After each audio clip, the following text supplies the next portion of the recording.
When you think of the Great Hunger of the 1840s that devastated Ireland, your imagination might be conjuring up images of peasants starving in the west of Ireland, and that makes sense. The worst affected counties were along the Atlantic coast. But what about Dublin, Ireland's capital city? Was it affected? I want you to look at the footage behind me on screen now. This was taken in Dublin in 1915, and lots of the people you can see walk across that grainy footage are actually survivors of the Great Hunger. Because in this video, we're going to explore the multiple ways in which the Great Hunger transformed Dublin. We're going to explore how hundreds and thousands of people flooded into the city trying to escape hunger in rural Ireland only to find deprivation in the city. We're also going to see how the records of an STD hospital in the city in the late 19th century reveal so much about how the Great Hunger affected Dubliners. It's a really forgotten chapter in Irish history, but a fascinating and important one all the same. Now we're going to start this video by looking at Dublin on the eve of the Great Hunger, when its status as the second city of the British Empire was long gone, and indeed Dublin seemed to be drowning in poverty. Before we get into that, let me introduce myself. My name is Finn Dwyer. I make videos here on YouTube on Irish history, so do subscribe to the channel if you want to get more. I'm also the creator of the Irish History podcast, and over there, at the moment, I'm making a series on the 1798 Rebellion, one of the largest uprisings in Irish history. You'll find a link to that beneath this video. But now let's return to Dublin on the eve of the Great Hunger and explore how the city was already struggling ever before the famine set in 1845. Now, to truly appreciate the impact of the Great Hunger in Dublin, we need to look at what the city was like on the eve of the famine in 1845. So if you'd found yourself in Dublin in 1845, I think you would have been shocked by the poverty on display pretty much everywhere in the city. Lots of visitors in the 19th century commented on this. But it is important to recognise Dublin hadn't always been like this. A century earlier, it had been regarded as the second city of the British Empire. Its population had trebled in the 18th century. It was bigger than Madrid and bigger than indeed all cities in North America combined.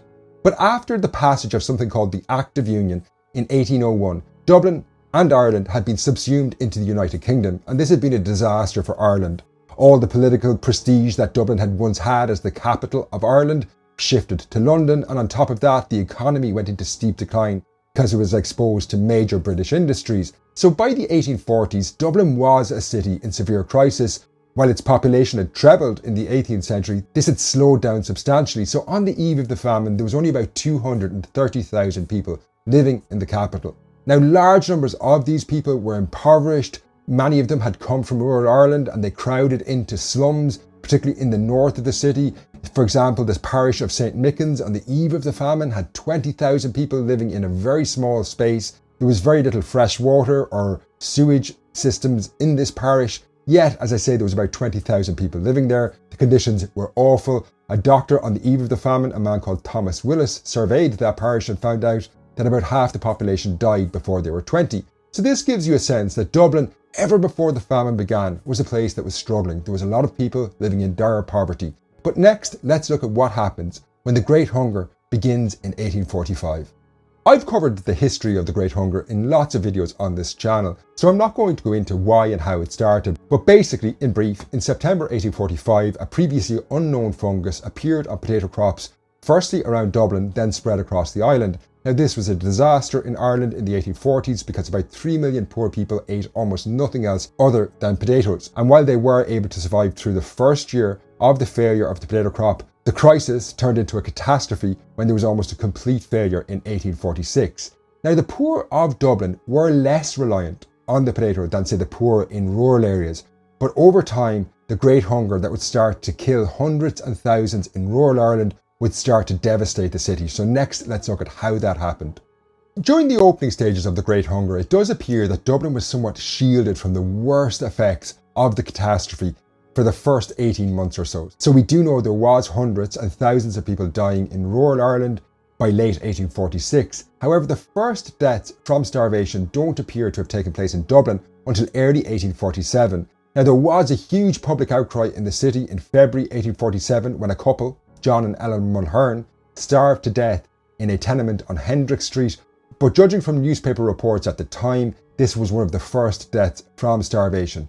But that said, The population of Dublin were already feeling effects of the crisis by this point. It may not have been leading to mass starvation just yet in the city, but there was evidence of the catastrophe in Dublin from late 1846. So one of the most well-known effects of the Great Hunger is emigration. Huge numbers of people leave Ireland to escape hunger at home from about 1846 onwards. But a lot of these people start to flood into Dublin. Many of these people are hoping to catch a boat to Liverpool and from there on to North America. But many of them, when they arrive into Dublin, effectively find themselves trapped in the city. They don't have enough money to buy passage on these boats, so as I say, they're trapped in the city. And they're living in these really overcrowded, poor neighbourhoods, which, as I've explained already in the video, were pretty impoverished places ever before the famine began. And we can see the effects of hunger and starvation in these communities from about late 1846 onwards, because one of the big killers during the Great Hunger in Ireland is not actually starvation, but it's the outbreak of disease that follows pretty much in all famines. And we can see evidence of these famine-related diseases starting in Dublin from late 1846 onwards. On top of that, as I've already mentioned, a lot of the poorer neighbourhoods of the city are becoming overcrowded.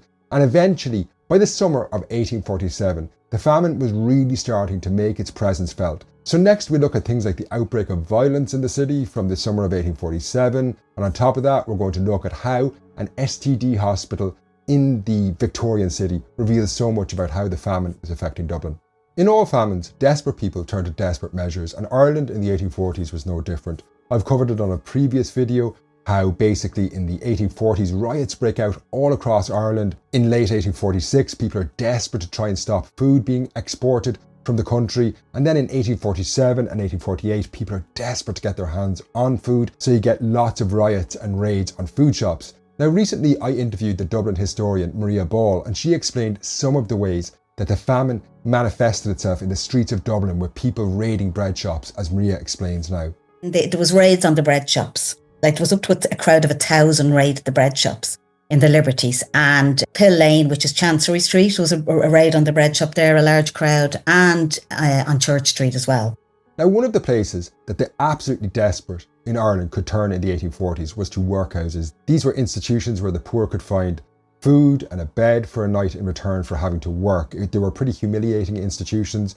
People didn't like going into them. But as Maria is going to explain to you now, even at the doors of some of the Dublin workhouses, riots broke out as people were desperate to get inside these institutions because they were so malnourished and impoverished. There was a large mob as well, a skirmish outside the South Dublin Union as well, where people were so desperate for food.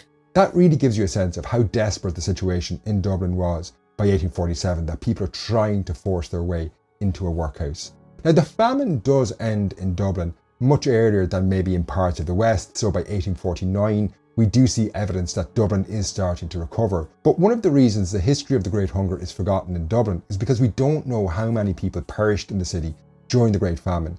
And one of the reasons for this is because the population of Dublin actually increased between 1841 and 1851. It's pretty unique in Ireland that a population anywhere would increase during those years. The national population dropped by 1 million, but Dublin, as I say, its population did increase over the course of the famine. So on the eve of the Great Hunger, there was about 230,000 people living in the city, and this would increase to over 250,000 people. But when I was chatting to the Dublin historian Maria Ball, she revealed that in these statistics, we can see evidence of how the famine was affecting the city. In 1841, the people who gave their place of birth as outside Dublin was 53,000. That was 1841. 1851, over 90,000 gave their place of birth as outside Dublin. Those numbers indicate that the rural population in Dublin nearly doubled over the Great Hunger, and that's evidence of these people fleeing hunger in rural Ireland coming into the city. But as we've already seen, disease, hunger, starvation, they're all affecting Dublin. Maybe not to the same extent as places in the west of Ireland, but the city is being dramatically affected. And even though the population of Dublin does increase over the course of the Great Hunger, that doesn't mean it's not being affected. What's happening is essentially, as one historian said, Dublin turned into a giant refugee camp. Now, I've already mentioned in the video that records from an STD hospital in Dublin during the famine give us some sense of how the city was affected. So next, let's look at what exactly the Lough Hospital was and what it can tell us about the famine. Dublin's Lough Hospital is long gone now. It used to be located close to Trinity College. But in the middle of the 19th century, that treated women suffering from STDs.